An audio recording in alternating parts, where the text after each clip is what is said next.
Assalamualaikum warahmatullahi wabarakatuh. Alhamdulillahil wahidul ahad. Al-fardus samad. Alladzi lam yalid wa lam yulad. Wa lam yakul lahu kufuwan ahad. Asyhadu an la ilaha illallah. Wa ashhadu anna Muhammadan abduhu wa rasuluh. Allahumma salli wa sallim wa barik ala sayyidina Muhammad wa ala alihi wa ashabihi wa tabi'ina bi ihsanin ila yaumiddin. Subhanaka la ilma lana illa ma 'allamtana innaka antal alimul hakim. Rabbana aftah bainana wa baina qaumina bil haqq wa anta khairul fatihin. Allahumma faqihna fid din wa 'allimna ta'wil wa la hawla wa la quwwata illa billahil aliyyil azim. Allahumma binurika ihtadaitu wa bifadlika astaghnaitu wa bika asbahtu wa amsaitu. Zunubi baina yadayka nastaghfiruka wa natubu ilaik. Amma ba'du. Muslimin dan musliman, sidang hadirin dan hadirat sekalian, alhamdulillah wa syukrillah, ada petang ini insya-Allah biiznillah kita akan menyambung hidung para sahabat Rasulullah sallallahu alaihi wasallam radhiyallahu anhum. Dan petang ini saya bercadang untuk menghuraikan selengkar kisah berhubung dengan Abdullah bin Salam radhiyallahu anhu. Sidang hadirin yang dirahmati Allah sekalian, nama asalnya ialah Husain bin Salam. Dan di sana ada riwayat yang lain yang menyebutkan asal namanya adalah Muammar bin Sulaim. Dia merupakan seorang pendeta yang sangat disegani dan dihormati di Madinatul Munawwarah, yakni Yasrib nama pada zaman itu. Dan dia merupakan seorang ahli kitab, menghafal akan Taurat. Dan dia dari kalangan Yahudi Bani Qainuqa, yang merupakan juga orang besar, yakni Muallimul Kabir, ya, orang alim yang disegani di kalangan kaumnya di Madinah. Oleh kerana beliau ini adalah manusia yang menghafal Taurat, bukan membacanya sahaja, maka perihal berita-berita kedatangan Nabi akhir zaman itu memang telah pun diketahui oleh beliau, kerana di dalam Taurat dan kitab Injil yang asal memang ada dinyatakan bahawa selepas daripada Nabi Isa alaihi salam akan datang dan diutuskan seorang Nabi akhir zaman, namanya Ahmad, yakni Nabi Muhammad sallallahu alaihi wasallam. Bahkan dinyatakan dalam kitab Sirah Ibnu Hisham, bagaimana Ibnu Hisham menceritakan pada suatu malam penduduk Madinah, yakni Yasrib, menjadi gempar kerana ada seorang Yahudi menjerit-jerit, melompat-lompat kesukaan di tengah malam buta di Madinah. Ada juga yang menyangkakan boleh jadi musuh yang datang menyerang ke Madinah. Lalu keluarlah penduduk Madinah beramai-ramai. Lalu mereka mendekati Yahudi ini dan mereka bertanya, apa yang membuatkan kamu berkelakuan seperti ini di tengah malam ini? Lalu Yahudi ini menjawab, demi Allah, pada malam ini telah keluar satu bintang yang cahayanya lebih terang daripada cahaya bintang-bintang yang lain. Sambil dia menunjukkan langit Madinah. Dan ini adalah tanda bahawa sedikit masa lagi akan lahir Nabi akhir zaman yang kami orang-orang Yahudi menunggu dan menanti kelahirannya. Dan perkara ini, kata dia, yakni tanda cahaya bintang ini disebut oleh Allah di dalam Taurat yang kami baca. Hadirin sekalian, itu dari kalangan orang Yahudi di peringkat awam pun mereka mengetahui. Bagaimanalah dengan sebenar-benar ahli kitab yang memang membaca Taurat seperti Abdullah bin Salam ini, dia juga mengajarkan Taurat di biara-biara Yahudi yang ada di sekitar Madinah. Maka dia lebih layak untuk mengetahui dan tahu bahawa Nabi SAW bakal diutuskan oleh Allah sedikit masa lagi. Lalu setelah tibanya masa yang dijanjikan oleh Allah, terjadilah peristiwa hijrah oleh Rasulullah SAW daripada Makkatul Mukarramah menuju ke Madinatul Munawwarah. Dan Abdullah bin Salam telah keluar beramai-ramai bersama dengan penduduk Madinah yang terbahagi kepada dua kumpulan ketika itu. Pertama, iaitulah penduduk Madinah yang telah pun mengadakan dua kali bai'ah, iaitulah Bai'atul Aqabah yang pertama dan Bai'atul Aqabah yang kedua, ia di mana ianya merupakan perkara yang telah dimeterikan di antara sahabat-sahabat yang beriman dari kalangan orang-orang Ansar Madinah. Mereka memang merahsiakan keislaman mereka di peringkat awal. Kemudian datang Mus'ab bin Umair radhiyallahu an menjadi juru bicara Rasulullah ke Yasrib. Masuk pula Islam 70 orang lebih. Mereka berikat setia kali kedua. Mereka ni satu grup yang beriman. Manakala satu kumpulan yang lain adalah dari kalangan penduduk Madinah yang belum lagi menganut Islam. Sebahagian besarnya adalah ahli kitab, termasuk di antaranya ialah Abdullah bin Salam radhiyallahu an. Dan bagaimana Abdullah bin Salam radhiyallahu an telah menanti kedatangan Rasulullah sallallahu alaihi wasallam di Quba.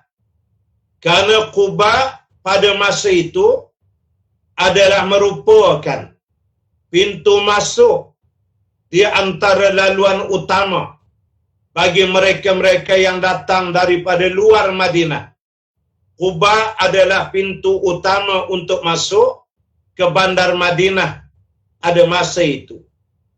Bahkan sekarang pun kalau kita naik bas ya daripada Mekah ke Madinah, kita pasti juga melalui daerah Quba ini sebelum sampai ke pusat bandar Madinah di mana didirikan Masjid Nabawi masjid Rasulullah sallallahu alaihi wasallam itu. Dan menurut riwayatnya, Abdullah bin Salam memanjat pohon tamar yang ada di kawasan Quba. Sebagaimana juga sahabat-sahabat Ansar yang lain sebagian. Ada juga yang memanjat di kawasan Bukit Tihamah. Di satu kawasan bukit yang ada di situ. Dan mereka meletakkan tangan mereka di atas dahi begini kerana cuaca panas untuk melihat kedatangan Nabi sallallahu alaihi wasallam. Apabila Rasulullah sallallahu alaihi wasallam sampai di Quba dan Rasulullah duduk dan Abu Bakar memayung kepada Rasulullah menggunakan serban. Dia satu Abu Bakar gigit, dua lagi dia pegang dua tangan, dia kembangkan. Itulah yang jadi payung kepada Nabi daripada panas pada masa itu. Atas penghormatan dan kasih Sayyidina Abu Bakar kepada Rasulullah sallallahu alaihi wasallam.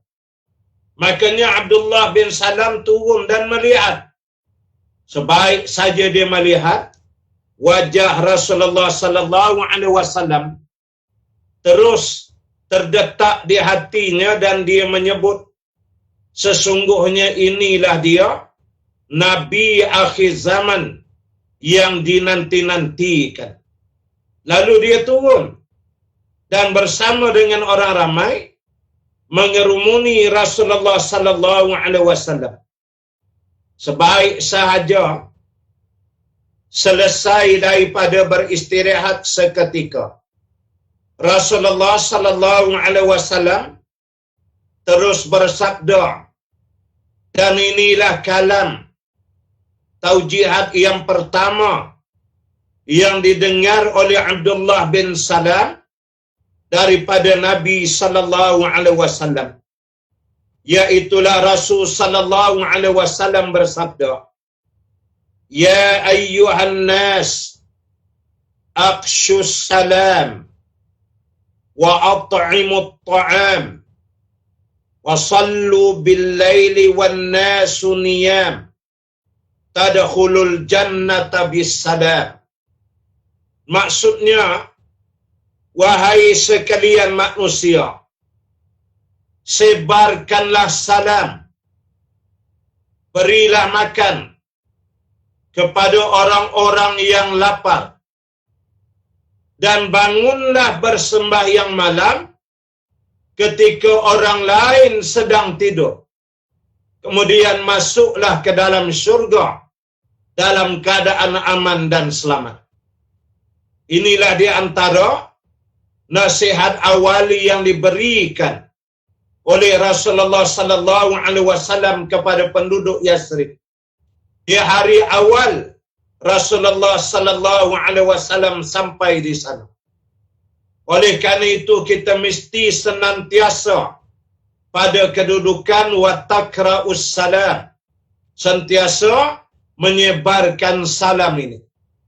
Kerana Nabi sallallahu alaihi wasallam juga menyebut di antara asratus sa'ah, tanda-tanda hampirnya terjadi kiamat, ialah seseorang memberikan salam hanya kepada orang yang dikenalinya sahaja. Ini ada disebut di dalam hadis yang diriwayatkan oleh Imam Tirmizi. Lalu setelah mendengar taujihat ringkas daripada Nabi sallallahu alaihi wasallam, maka terpikatlah hati Abdullah bin Salam.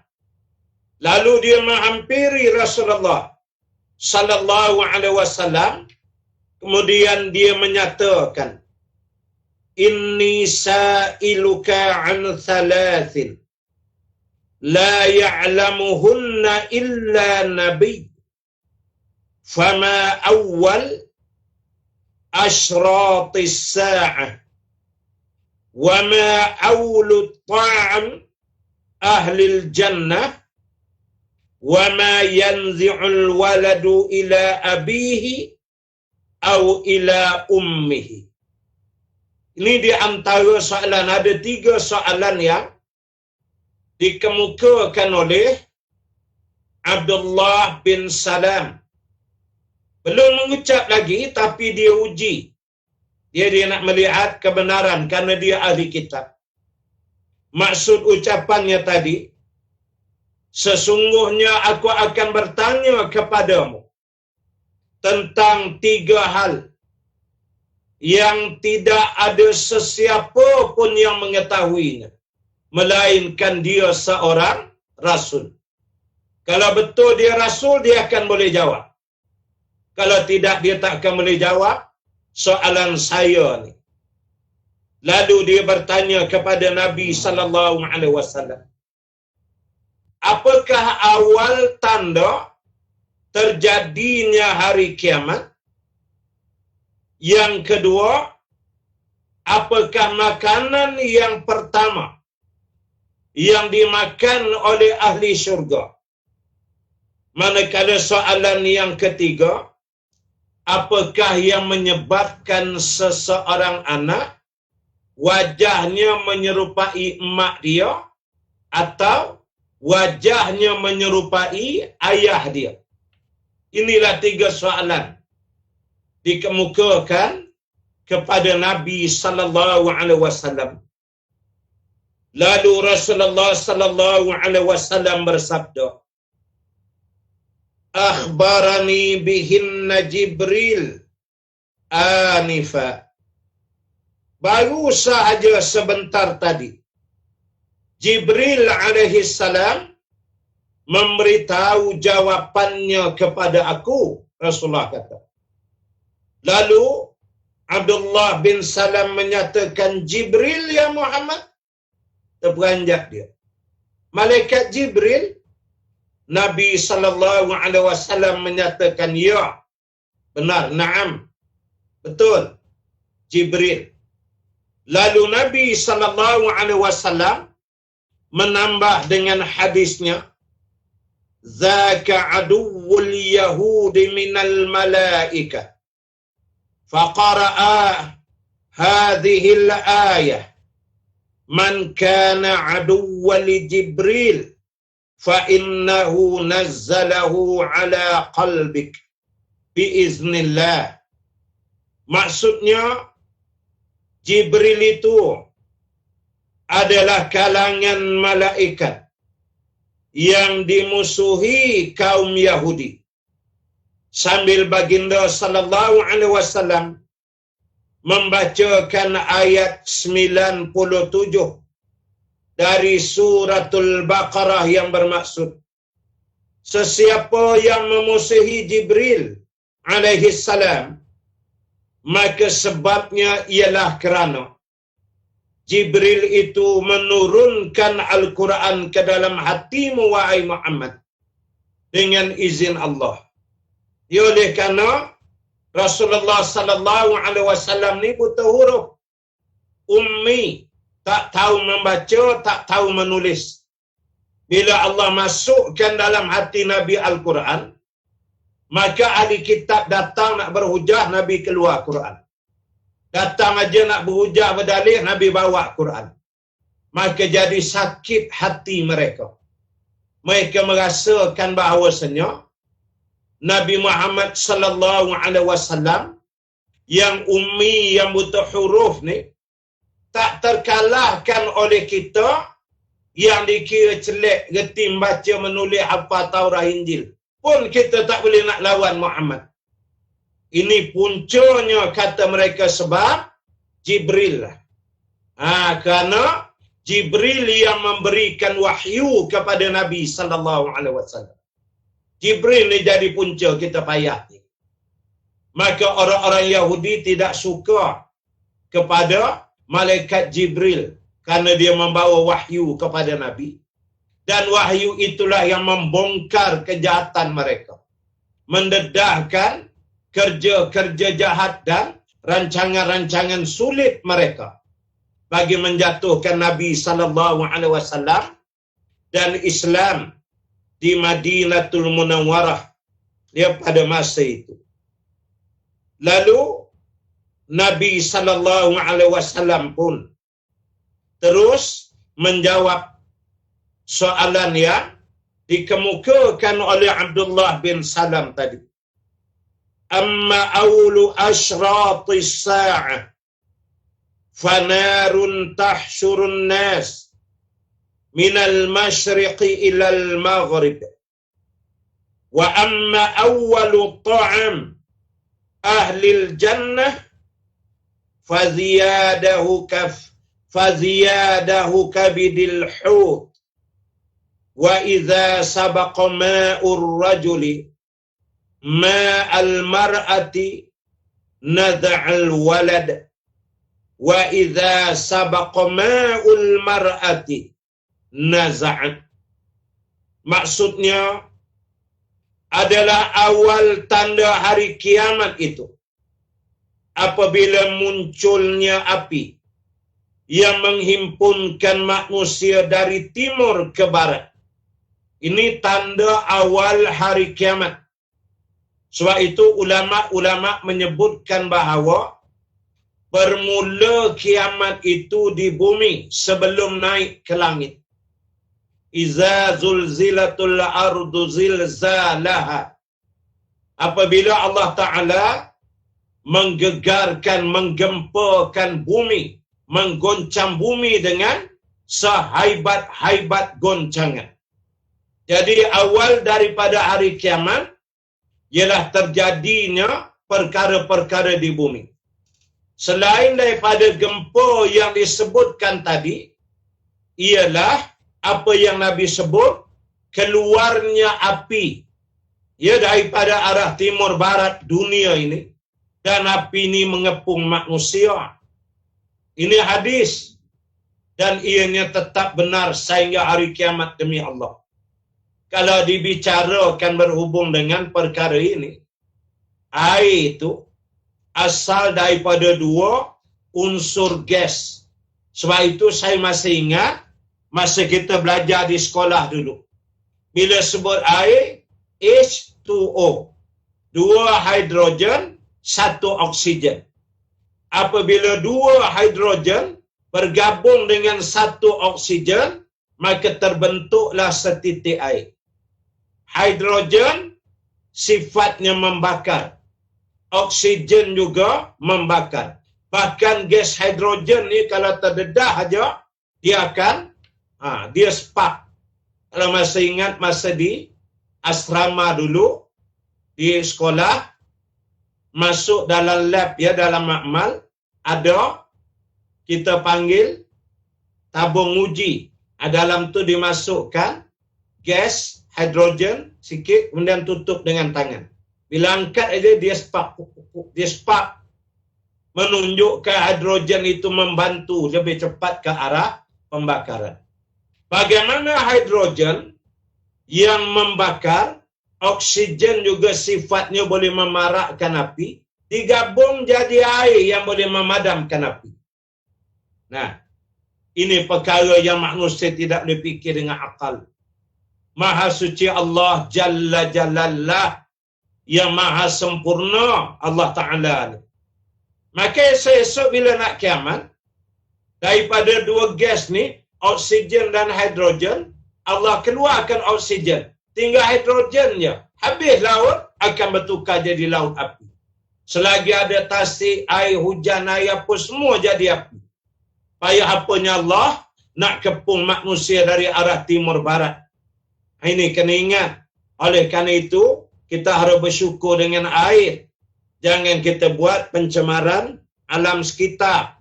Ya, sehingga air ini jadi tercemar dan sebagainya. Baiklah, itu yang pertama jawapan yang Nabi bagi. Manakala makanan pertama penghuni syurga adalah lebihan yang melekat pada hati ikan. Hati ikan, tak tahulah atas dunia ni, saya pun jarang menengok. Ya, hati ikan ni ada lebih-lebih dari itu. Makanan yang pertama bagi ahli syurga. Bab syurga neraka ni nantilah kita ambil satu masa nanti. Saya buat khas tajuk syurga, saya buat khas tajuk neraka. Ada kitabnya insya-Allah. Ya. apabila Nabi kata memancar air mani lelaki mendahului wanita, maka anak yang lahir akan menyerupai wajah ayah. Sebaliknya, jika air mani wanita mendahului pula, maka anak yang lahir serupa dengan wajah ibunya. Inilah jawapan Nabi sallallahu alaihi wasallam. Dan ini menunjukkan Rasulullah benar-benar seorang nabi dan rasul. Allahumma salli ala sayyidina Muhammad wa ala alihi wa sahbihi wasallam. Sebab ini perkara yang belum embrio lagi, belum jadi janin, tak jadi anak lagi. Air mani yang baru terpancut je, Nabi boleh hurai dah proses kejadian manusia. Sedangkan Nabi sallallahu alaihi wasallam seorang yang buta huruf. Kitab sains mana yang Nabi baca? Tajuk biologi, kaji ayat mana yang Nabi selidik? Tak ada. Tapi ini diakui oleh pakar-pakar kemanusiaan sampai hari ini. InsyaAllah sampai hari kiamat, itulah hakikat. Mendengarkan jawapan ini, jelaslah Nabi sallallahu alaihi wasallam seorang nabi dan rasul. Lalu Abdullah bin Salam pun tidak menunggu dah. Dia menyatakan asyhadu an la ilaha illallah wa annaka rasulullah. Lalu Abdullah bin Salam masuk Islam di situ juga, yakni di kawasan Quba pada hari yang berkenaan. Kemudian Nabi sallallahu alaihi wasallam bertanya, "Ya, siapakah nama kamu?" Lalu dia pun menyebutlah namanya tadi. Ya, seperti yang saya nyatakan di awal. Satu riwayat menyatakan Husain bin Salam, satu lagi menyatakan Muammar bin Salam. Dia beritahu. Lalu Nabi sallallahu alaihi wasallam menyatakan, "Maukah kamu aku tukarkan namamu dengan Abdullah bin Salam?" Yakni makna hamba Allah, Abdullah ni. Lalu Nabi tanya, "Adakah kamu bersetuju?" Dia menyatakan, "Demi Allah, saya bersetuju ya Rasulullah, dan saya tidak akan menukar nama saya sampai bila-bila. Karena bila Rasulullah yang bagi, itulah habis yang terbaik bagi manusia." Lalu Abdullah bin Salam bila pulang ke rumah, dia masukkan Islam, dia Islamkan ahli keluarga dia. Dan ada juga riwayat menyebut antara yang awal dia Islamkan ialah Khalidah binti Al-Haris radhiyallahu anha, dan ini ada riwayat menyebut makcik dia. Dia Islamkan dengan apa yang dikehendaki oleh Allah Subhanahu wa taala. Kemudian bagaimana dia minta supaya dirahsiakan dulu keislaman mereka beberapa orang. Lalu terjadilah satu peristiwa yang masyhur. Bagaimana pada suatu hari Abdullah bin Salam yang tidak diketahui keislamannya oleh kaum keluar meninggalkan kaumnya dan pergi ke rumah Rasulullah sallallahu alaihi wasallam. Lalu bila sampai di rumah Rasulullah, dia menyatakan, "Ya Rasulullah sallallahu alaihi wasallam, saya bercadang untuk berdiam sekejap di sini. Ketahuilah bahawa saya ni dikasihi oleh kaum saya, Bani Qainuqa' tu. Nanti kalau berlama-lama saya di sini, mereka akan datang cari saya. Rasulullah tunggu aja. Nanti bila mereka datang, Rasulullah sallallahu alaihi wasallam berdakwahlah kepada mereka. Masa itu saya akan menyuruh di belakang pintu." Nabi berdakwahlah. Kemudian nanti Rasulullah lihat bagaimana sikap mereka terhadap Rasulullah. Lepas daripada itu, Rasulullah cuba tanyakan perihal saya kepada mereka. Tengok jawapan mereka. Lepas pada mereka jawab, saya akan keluar, saya akan buat sesuatu. Masa itu Rasulullah akan tengok kelaku perangai kaum saya orang Yahudi ini.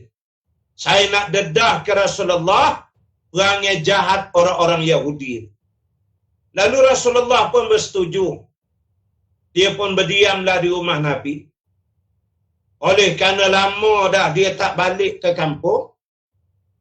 Tapi taklah berhari-hari, berminggu, berbulan, tidak. Beberapa jam lah begitu nak ke petang ni, kaum dia mula gerisah. Mereka menyatakan di mana ketua kaum kita.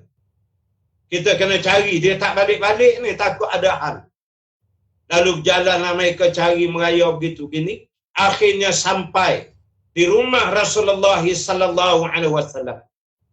Di halaman masjid itulah Masjid Nabawi sekarang ni. Makam tu rumah Rasulullah dengan Aisyah. Ya, jadi mereka datang, lalu melihat mereka datang, Abdullah bin Salam kata, "Ya Rasulullah, tu kaum saya datang dah." Nah, Rasulullah buat macam yang saya bagi tahu tadi. Rasulullah kata, "Insya-Allah." Lalu mereka rapat dan Nabi terus berdakwah kepada mereka. Apabila Nabi sallallahu alaihi wasallam berdakwah, mereka menolak Rasulullah. Mereka tidak mempercayai Al-Quran. Mereka menyatakan kamu ummi, kamu buta huruf. Macam manalah kami yang bijak membaca ni nak ikut kamu. Lalu Nabi sallallahu alaihi wasallam menyatakan, kalau begitu siapa yang kamu ikut? Mereka menyatakan kami berpegang dengan Taurat dan kami ikut ketua kami Abdullah bin Salam tu. Lalu Nabi tanya, bagaimana pandanganmu terhadap Abdullah bin Salam? Lalu mereka menyatakan dia anak yang baik, daripada keturunan yang baik, seorang yang mulia. Kami mencintainya, menyayanginya, mengasihinya. Mereka jawab gitu. Lalu Nabi sallallahu alaihi wasallam menyatakan, bagaimana pula pandangan kamu kalau aku nyatakan bahawa Abdullah bin Salam telah menganut Islam? Mereka menyatakan kami tidak akan mempercayai. Kamu seorang pendusta. Pada masa inilah Abdullah bin Salam keluar daripada rumah dan Abdullah bin Salam menyatakan benar. Demi Allah, sesungguhnya aku telah masuk Islam dan aku mengikut Muhammad. Yakni Rasulullah sallallahu alaihi wasallam. Lalu Rasulullah menyatakan, nah, sekarang bagaimana pandangan kamu terhadap Abdullah? Lalu mereka menyatakan, wahai Muhammad, ketahuilah bahawa Abdullah inilah manusia paling celaka, paling tak guna, paling tak apa-apa. Boleh jadi kalau orang tahu dia orang pakai kalimah ni paling haram jadah punya manusia, boleh jadilah. Ya, dia marah dan dia kata ke Abdullah depan Nabi. Lalu Abdullah menyatakan, nah, ya Rasulullah, lihat, inilah perangai kaum saya, yakni Bani Israel, yakni orang-orang Yahudi. Dalam mereka menolak kebenaran, mereka akan berbolak-balik, berdolak-dalik. Itu perangai Yahudi. Ya, jangan ada di kalangan kita orang-orang Islam, orang Melayu yang berdolak-dalik dalam kebenaran. Hadirin yang dirahmati Allah sekalian, Abdullah bin Salam ni dia antara orang yang masuk syurga dengan alamat mimpi. Dia pernah mendapat alamat dalam mimpi dan dia beritahu kepada Nabi sallallahu alaihi wasallam. Dia menceritakan bahawasanya dia mimpi berjalan dengan seseorang, kemudian sampai satu tempat, ada satu simpang kanan, ada satu simpang kiri. Lalu kata Abdullah, saya masuk simpang yang kanan. Kemudian kami berjalan melalui kebun yang luas, menghijau, kawasan ladang yang sangat indah. Kemudian di tengah-tengah kebun, ada satu besi yang bulat. Lalu kata Abdullah bin Salam, saya pun memanjat besi itu dengan bantuan orang tadi. Panjat naik sampai dapat duduk di atas besi itu dalam keadaan yang seronok lah. Dia dengan beranginnya melihat pemandangan apa semua. Kemudian saya pun tersedar. Saya terbangun, kata dia. Lalu Nabi SAW memberitahu bahawa sesungguhnya jalan ke kiri itu jalan menuju ke arah neraka. Wa ashabus shimal, yakni golongan yang kiri. Manakala jalan kanan yang kamu masuk itu menuju ke arah syurga. Wa ashabul yamin, fariqum fil jannah wa fariqum fis sa'ir. Itu saja. Ya, jadi kamu dah masuk tu jalan menuju ke arah syurga. Manakala kebun, taman, pokok-pokok hijau yang luas, daun-daun yang rindang yang kamu lihat indah, berangin elok semua ni, itulah dia gambaran ajaran Islam. Aslam taslim, kamu Islam, kamu akan selamat. Manakala tiang besi itu, itulah dia akidah yang telah ada pada diri kamu dan kamu perlu, kamu pegang sekuat-kuatnya. Kamu tidak akan melepaskannya. Dan itu menandakan insya-Allah kamu akan masuk syurga dan mati atas akidah yang ada pada kamu. Dia mendapat mimpi itu. Bahkan dalam peristiwa bersama dengan para sahabat dia tadi, kisah itu ada Allah ceritakan. Di antaranya di dalam suratul Ahqaf ayat yang ke-10, firman Allah Ta'ala, Qul a'udzu billahi minasy syaithanir rajim. Qul ara'aytum in kana min 'indillahi wa kafar. Summa bihi wa shahida shahidum min bani Israil ala mithli. Fa'amana wastakbartum. Innallaha la yahdil qawmaz zalimin. Maksudnya, katakanlah lagi, bagaimana fikiran kamu jika Al-Quran ini yang datangnya dari Allah dan kamu mengingkarinya, padahal ada seorang saksi dari Bani Israel memberi keterangan mengakui sahnya, mengakui sahnya akan, maaf, ada call masuk. Mengakui sah, saya ulang balik. Maksudnya, bagaimana fikiran kamu jika Al-Quran ini yang datangnya dari Allah dan kamu mengingkarinya, padahal ada seorang saksi dari Bani Israel memberi keterangan mengakui sahnya kitab yang sama seperti Al-Quran ini. Lalu ia percayakan Al-Quran itu dari Allah, sedang kamu dengan sombong angkuh mengingkarinya. Tidakkah dengan yang demikian itu kamu bersifat zalim, dan sesungguhnya Allah tidak memberi hidayah petunjuk kepada orang-orang yang zalim. Dia di mana dalam ayat ini Allah menyebut Allah telah mendatangkan seorang saksi daripada Bani Israel. Yang dimaksudkan di situ antaranya, kata ulama, ialah Abdullah bin Salam radhiyallahu anhu. Makanya Nabi sallallahu alaihi wasallam pernah bersabda mengenai sahabat yang mulia ini, jika kamu ingin melihat ahli syurga berjalan di atas muka bumi dan berjalan di dalam syurga, lihatlah Abdullah bin Salam radhiyallahu anhu. dialah orangnya. Itu sabda Nabi sallallahu alaihi wasallam.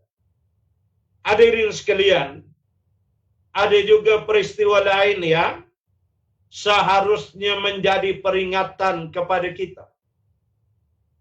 Pernah terjadi pada suatu hari, Abdullah bin Salam teringin nak baca Taurat. Dia nak baca kerana dia dah berpuluh tahun sebagai pendeta sebelum masuk Islam. Jadi rutin, ya amalan membaca Al-Quran tu memang dah terbiasa ke dia. Makanya dia jumpa Nabi dan minta izin nak baca Taurat. Bukan nak amal, nak baca aja. Lepas-lepas rindu lah begitu. Tiba-tiba merah wajah Rasulullah sallallahu alaihi wasallam. Rasulullah menyatakan, adakah kamu nak mengikuti orang-orang yang sebelum daripada kamu? Ketika kebenaran telah datang kepada mereka, lalu mereka mahu menolaknya.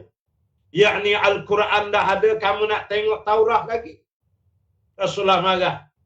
Lalu Abdullah bin Salam tak jadi untuk baca kitab Taurat yang berkenaan. Ini harus kita ingat. Di saat Al-Quran itu telah lengkap, maka kita tidak boleh melainkan mesti mengambil segala hukum daripada Al-Quran dan hadis-hadis Nabi sallallahu alaihi wasallam. Dan bagaimana Rasulullah sallallahu alaihi wasallam pernah juga menyebut berhubung dengan Abdullah bin Salam, yamutu Abdullah ibn Salam, yamutu Abdullah wa huwa akhidhuhu bil urwatil wusqa. Nabi sallallahu alaihi wasallam menyebut, sesungguhnya Abdullah, yakni Abdullah bin Salam, akan meninggal dalam keadaan memegang tali Islam yang kuat. Urwatil wusqa. Ini suatu simpulan tali yang kukuh, iaitulah akidahnya di hadapan Allah Subhanahu wa taala. Dalam Quran ada ayat yang menyebut, faman yakfur bit-taghuti wa yu'min billah faqad istamsaka bil urwatil wusqa. Barang siapa yang mengkafirkan taghut dan beriman kepada Allah, maka sesungguhnya dia telah memegang akan simpulan tali yang kukuh, yakni akidah Islamiyah yang ditinggalkan oleh Nabi sallallahu alaihi wasallam. Dan Abdullah bin Salam ni cakap dia merupakan cakap yang sangat mahal. Pernah ketika terjadi kekecohan di Madinah, zaman ketika mana Saidina Ali, Saidina Uthman, Saidina Ali kemudiannya naik menjadi khalifah. Bila keadaan tu agak kecoh kelang kabut, Saidina Ali mengambil keputusan keluar dari Madinah untuk meletakkan pusat pemerintahannya di Kufah, yakni di Iraq. Ya, pada masa itu di Baghdad Muawiyah, di Damsyik Muawiyah sudah menguasai. Keadaan dah mula fitnah yang dahsyat pada masa itu. Ali mengambil keputusan keluar, pindahkan pusat pentadbiran di Kufah. Lalu sahabat yang mulia ni Abdullah bin Salam radhiyallahu an bertemu dengan Saidina Ali dan menasihatkan Saidina Ali, wahai Ali, jangan kamu meninggalkan mimbar Rasulullah, kerana percayalah, sekali sahaja kamu meninggalkannya, maka kamu tidak akan melihatnya lagi selama-lamanya. Sungguh, akhirnya Saidina Ali mati syahid, ditetak di dahi oleh Ibnu Muljam. Ya, dalam peristiwa subuh ketika nak ambil wudu, dipukul dengan pedang di dahi dan meninggal dunia, syahid. Dan Ali tak boleh tengok dah mimbar Rasulullah kerana dia telah berpusat di Iraq. Ini kata-kata yang masyhur Abdullah bin Salam kepada Sayyidina Ali. Abdullah bin Salam meninggal dunia pada tahun 43 Hijrah di zaman Muawiyah bin Abi Sufyan radhiyallahu an. Dan Nabi sallallahu alaihi wasallam berhubung dengan Yahudi Bani Israel ni, memang pernah Nabi pada sebut, apabila kamu duduk berbual-bual, berbincang-bincang, berkelompok di kalangan kamu, maka bincang dan cerita-ceritakanlah kisah perihal Bani Israel. Ada Nabi sebut dalam hadis. Karena Bani Israel ni kisah-kisah mudarat, yakni kisah kekufuran, kisah syirik, kisah-kisah jahat dia, mengaku jadi Tuhan dan mencabar Tuhan macam-macam, itu ada dalam kisah Bani Israel. Maka kalau kita baca, kita kupas, kita hurai, kita ambil iktibar supaya jauh daripada tingkah laku dan akhlak jahat orang-orang Yahudi itu. Di kalangan Bani Israel Yahudi ini juga banyak sekali kisah-kisah taubat, kisah orang yang beriman, kisah di kalangan Bani Israel berhubung wali-wali dan sebagainya. Itu boleh kita ambil pula menjadi contoh dalam kehidupan kita. Makanya Asy-Syahid Said Qutb memperingatkan bahawasanya banyak kisah-kisah Bani Israel diceritakan di dalam Al-Quran kerana kata Asy-Syahid Said Qutb, Yahudi itulah musuh sebenar-benarnya bagi umat di sepanjang zaman selain daripada iblis dan syaitan. Ini disebut oleh Syahid Said Qutb dalam tafsirnya Fi Zilalil Quran. Ya, dan orang-orang Yahudi ini pandai bermain propaganda, menipu umat dalam setiap zaman. Kita bermohon pada Allah supaya kita berhati-hati dalam perkara ini. Hadirin yang dirahmati Allah sekalian, cukuplah untuk petang ini untuk kita mengenali sekurang-kurang Abdullah bin Salam radhiyallahu an. Dan esok insya-Allah biiznillah jam 3 petang juga kita akan menghuraikan riwayat hidup Sa'ad bin Ubadah radhiyallahu an. Ya, seorang sahabat yang mulia juga. Dan jangan lupa, saya mohon supaya like and share page Gombak TV. Ya, jangan lupa like and share Gombak TV. Dan jangan lupa nombor yang terpapar di hadapan tu, tabung amal Gombak, di mana keuangan ini banyak. Ya, kita dah buka studio Gombak TV ni. Ada studio. Tapi studio begitu je lah. Bukan macam RTM apa, tak. Banyak sangat alat-alat kelengkapan yang masih belum cukup. Jadi kita memerlukan bantuan sumbangan dana. Maka tuan-tuan para netizen yang mengikuti kuliah saya ni, ringan-ringankanlah usaha untuk mengisi dalam tabung amal Gombak yang nombor akaun Maybank ada tertera di skrin tu. Ubah isilah. Kalau sehari RM5 pun tak apa sepanjang Ramadan ni. Kalau boleh 5, 50, 10 ikutlah. Biar sikit Nabi kata tapi kekal. RM10 dalam 3 hari pun tak apa dah. Jangan langsung tidak bersedekah di bulan Ramadan ini. Ya, kan ini bulan yang paling berkat untuk bersedekah.